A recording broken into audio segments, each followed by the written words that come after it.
Welcome one and all, I'm Alexis, aka The Sloth Reader, and I'm here today to do another Top 5 Wednesday topic. Top 5 Wednesday is hosted by Thoughts on Tone, so I will leave her channel as well as the Goodreads group where we post all the topics and links and such down below. This week's topic is non-horror books that frightened you.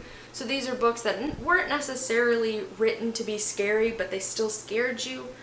I have to admit, I think all of these in some way were meant to be a little creepy, but most of these horrified me because of the implications of the book and thinking too much about what's presented in the book, if that makes sense. Whatever, I'll just get into it and you'll figure out what I mean. The first one I'm going to mention I'm going to be really vague about because it's kind of a spoiler, and that is Dark Matter by Blake Crouch. All I'm going to say about this book is that there is a science fiction element in this story. I won't mention if it's a big science fiction element or a small science fiction element. Just know that there is a science fiction element in this story, and it was very creepy to me, and the implications of being in that element and experiencing the aspects of that element that the main character experiences, no, I would terrify me. I would not want to ever be in that situation. It's terrifying when you think about it too hard.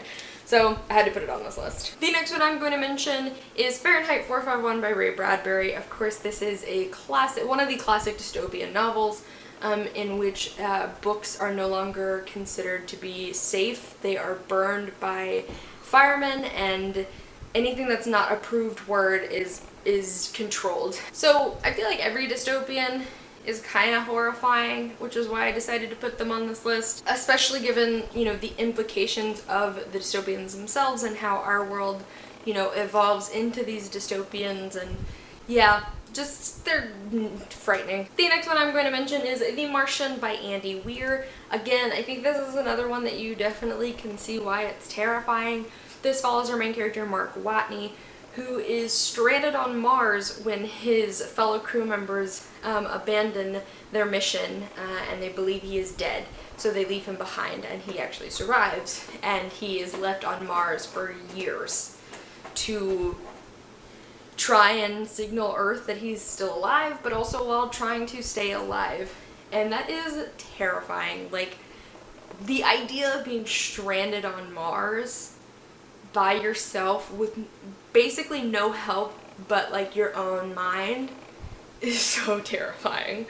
I read this book, and granted this book is really funny because the narrator is hilarious, but if I thought too long about this book, and if I thought too long about if I were in Mark's position, I started to get really skeeved out, and I was like, I can't do that. So the next one I'm going to mention is Awake by Lisa McMahon. This is about a girl who actually has the ability to go into other people's dreams and experience their dreams as if they were her own.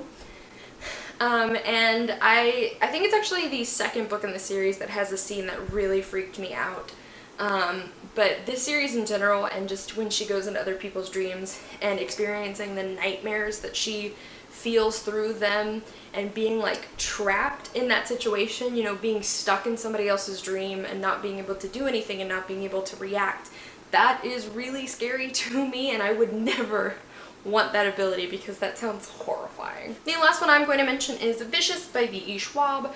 This follows some characters in this world who actually are normal one day, and then they experience a life-threatening event, and then after the life-threatening event they develop superpowers. And over the course of this book we actually follow each of the main characters as they experience their life-threatening event. And it's really creepy because you're reading about these characters nearly dying. And V.E. Schwab's such a prolific writer that when you're reading it, you feel like you're in that moment. And it's so creepy. There's especially, I'll just say, one of the characters in this book, especially their story of what they went through. I mean, I had to take a couple of breaks in that scene because I was getting too into it, and it was just totally freaking me out. Alright guys, so that was my Top 5 Wednesday picks. I would love to know what non-horror, non-thriller books scared you guys, and I'll see you soon with another video.